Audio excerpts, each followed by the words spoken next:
So, like, full disclaimer, we wanted to be able to tell a story that was kind of on the darker side. We didn't want heroes to just win because they were heroes. We didn't want Mhm. people to like have plot armor. When I consume media, knowing that the hero is going to win makes it so much less like engaging because I'm kind of like, oh yeah, of course they're going to win.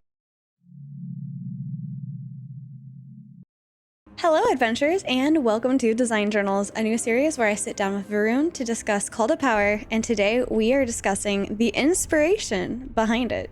So, in our first video, you touched a little bit on why the dark high fantasy theme. Can you go more into that? Sure, yeah. Uh, so like full disclaimer, like there was I remember there was a specific like meeting that we kind of had as a creative team that was like, what are all of the inspirations that went into this? And there was a Mhm. lot actually, more than just the two that we often talk about. But like Okay. the kind of big idea that we had at the end of the day is we wanted to be able to tell a story that was kind of on the darker side. We didn't want heroes to just win because they were heroes. We didn't want Mhm. people to like have plot armor. I think that's like something when I consume media, right? When I watch like anime, when I watch TV shows, when I watch anything, right? Knowing that the hero is going to win makes it so much less like engaging, right? Because I'm kind of like, oh yeah, of course they're going to win. Like that's just how it works. Yeah. Um, and I actually remember like one of like the big shows that I saw that was like, okay, like this kind of showed me what it was like to like have that uncertainty, and the feeling that comes with that uncertainty was Yeah. Attack on Titan. Actually, if you Ooh, remember, like yeah. in the first season, right? I'm not going to spoil it too much, but there was like a whole lot of like all these characters Mhm. that are like really interesting. You're like, oh wow, these are really interesting characters. This is a huge cast, right? And you're like, wow, there's gonna be a lot of people to follow. And then suddenly, like, boom, everything changes, right? And I'm Yeah. not going to go into all the details of it, but it's like, it very much like changed all of like how you approach it. And I think that uncertainty is sort of like what differentiates high fantasy from just like dark fantasy, right? And I Mhm. wanted to have a little bit of both, right? I wanted to be able to have these stories about great magical users or powerful like King Arthur or Hercules level power, but at the same time still be able to be like, they are fallible, the gods can be beaten, so to speak, and really kind of talk a little bit about like what makes a god, right? Is Yeah. if they're not just mortals, right? So that's kind of like the core of what I mean by that, like dark high fantasies. I want to capture these stories about gods, but also the story of their fallibility and the fact that they can be beaten. Yeah. And I think another thing that kind of, at least initially in my opinion, kind of encapsulates this feeling is also like solo leveling, where he's just super Yeah. weak, which is reminiscent for me of the beginning characters in Call to Power. And then he goes through some adversity and gets more powerful. And I think that's really cool. And I love the idea of that being played out within Call to Power from session to session. And I'm a lightly familiar with Jujutsu Kaisen. I've actually started watching the anime series myself, so I'm starting to draw some parallels. What exactly about Jujutsu Kaisen inspired you? So I have a lot of thoughts about the series, but regardless, I'm going to put those aside. The main idea of like Jujutsu Kaisen that I feel like really kind of goes into Call of Power, and I will say like solo leveling, for example, is another example where it's similar vein, right? Where it's like this power leveling fantasy, because even in Jujutsu Mhm. Kaisen, a lot of it's about progression, about getting stronger, right? The big core idea of Jujutsu Kaisen, as I've seen it, was Jujutsu Kaisen is about this sort of top of the world, like you have Gojo and you have Sukuna, right? There are Mhm. these two super powerful entities and they're your ceiling, right? Mhm. But at the same time, they're not like the top. They're not like beyond mortality, right? They're Right. powerful, they're exceptionally strong, but they're kind of like a hard ceiling, right? They are the Mm. limitations of what's possible. And then everything in their power system kind of fits into the lens of like, hey, this is your ceiling and then this is your floor, and Mm. everything has to be in there until the follow-up series, which I have thoughts about. But anyway, and I think like that kind of idea is kind of fundamental to Call of Power, is like we have this, like there's this really high ceiling and then Mhm. there's this really low floor, and you should Mhm. be able to kind of traverse this floor and make your way up, knowing Mm. that prices must be paid on the way. Like one of the other things in Jujutsu Kaisen that has almost been like directly adapted is this idea of like when you give up something, you get something back, or when you want something, you have to give up something. Like this heavenly restrictions and binding vows are these sort of like ways in Jujutsu Kaisen where like when something is given up, you get something back. Call to Power, we have our own versions of these things. Like we have Masonic pacts, which is pretty much the exact same thing as a heavenly restriction, just a little bit different, a little bit more free form and a little bit more personal choice. And so these are the sort of like kind of ideas that I wanted to capture. And then there's like one more though. There's also, as you get later in the series, and I'm not going to spoil anything, but as you get later in the series, it's about like the adaptability, right? Your technique and your abilities are limited by how adaptable you are, right? It's not just about hitting them the same way. It's not just about using your ability, your technique the exact same way. It's about being adaptable, being able to change how you approach things. And we've kind of not exactly like we did. There are other shows we've taken more inspiration from, but like that idea of adaptability is like core to Call to Power. Like we don't want you to feel like every combat is just going to be you're going to go up there and you're going to hit them the same way. It's going to be you have stances, you have techniques that you can apply yourself, which are different from Jujutsu Kaisen techniques. But you have techniques and you have these abilities, and it can change the combat very dramatically depending on how you're using them.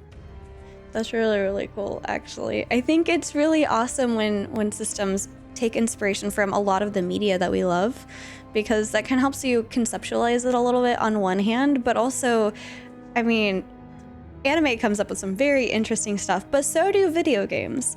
And I think there's a lot of really good RPGs out there, and one specifically is Dark Souls that you also draw from. So what aspects of Dark Souls specifically kind of call to you? Because I know it's one of those, you've got these really big bosses that seem almost impossible to defeat at times. And then a lot of death.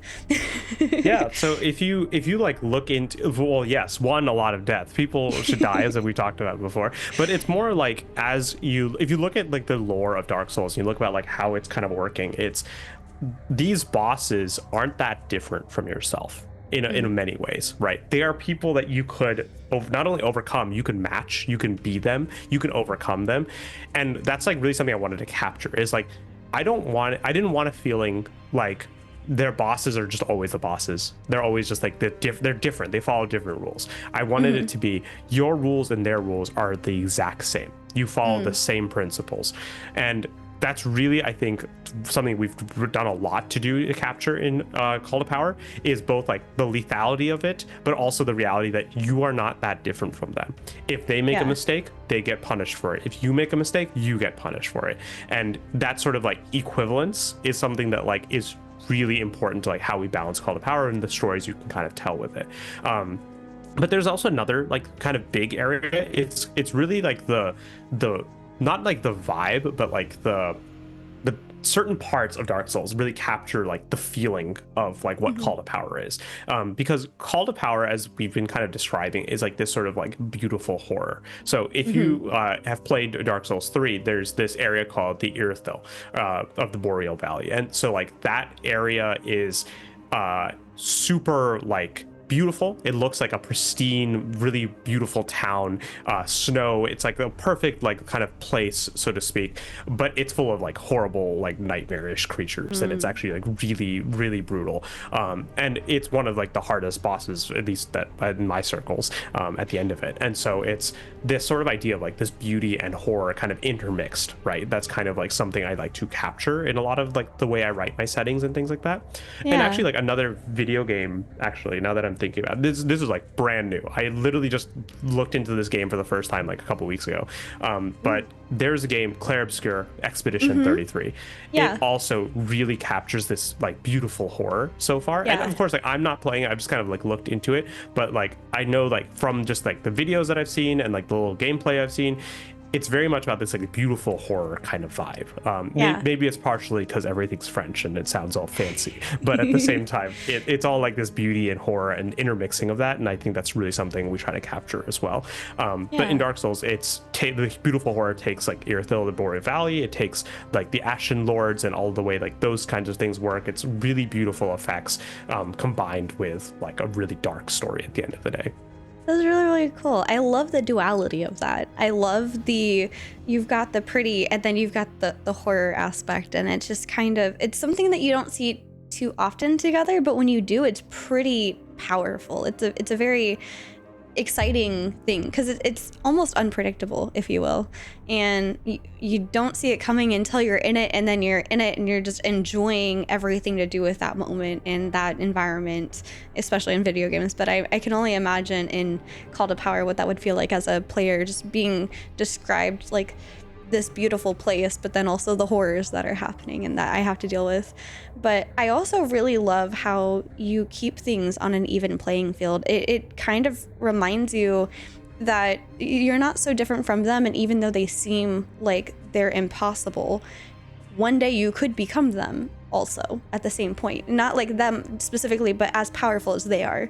You know, it doesn't always have to have a lack of hope or this despair aspect. It could almost be a driving factor if, you know what, I'm gonna get more powerful than you. Yeah, no, and I 100% agree. I think like one of the areas that I really love as a writer myself is dualities and like this sort of contrast, right? The sort of like unexpected and expected being kind of mixed together, right? So like some of my, like I always say, like if you're gonna write a villain, right, there's like sort of the low tier villains that are just like, oh, I want money, I want power, I want something like simple, right? But like the high tier villains and like the people who really had that drive to go above and beyond, like they should have a motivation that's actually like, that makes sense. Like that's actually like, it's not just like, oh, they're doing it for the sake of doing it. They've got a reason that you are like, I could see myself being there. It just happens that I'm on this side today and he's on that side today. But tomorrow it could have been flipped. It could have been easily a different way. And I think like this sort of grayness, this sort of like, the lines are one of the things we say in the book is like the only boundaries you make are the ones you make yourself, or the only boundaries you have are the ones you make yourself. And that's like really core to this idea. It's like what makes someone good, what makes someone evil. That's why partially why we actually don't have an alignment system in Call to Power. Alignment doesn't exist in Call to Power because it's not so like black and white. It's not just about he's the good guy, I'm the bad guy. And actually like in all the things I kind of mentioned, like Claire Obscure, Jujutsu Kaisen, Dark Souls, it feels like that's this kind of unanimous feeling of like, it's not just that I'm the good guy, you're the bad guy. It's like there is so much like gray territory. In Jujutsu Kaisen, it's a little bit more obvious, but even then, it's still kind of like there's some very questionable like people on both sides. Like people who don't seem like they're just evil for the sake of being evil, but they actually have some like deeper motivations. And so it's like that's what I kind of try to capture a lot is this contrast, this dichotomy of like feelings. In all my writing, like even Seeking Color is a lot about like color and monochrome. Like it's about blacks and like black, white, and color. It's about light and dark. It's about like two sides and still combining them and finding a combination. And all of this makes art really hard to make for this. That is understandable. I could see that. But yeah, I think that Call to Power beautifully illustrates what many DMs struggle to find a way to kind of convey, is that there's these moral gray areas where the villain seems like a villain at the surface, but maybe they're just misunderstood, or their heart's in the right place, but they're going about it the wrong way. And this is a tale that's been brought up time and again in literature across the different genres, and I really like that. I think that's a very interesting part, and I'm excited to delve more into other parts of Call to Power in the next entry. Yes, likewise.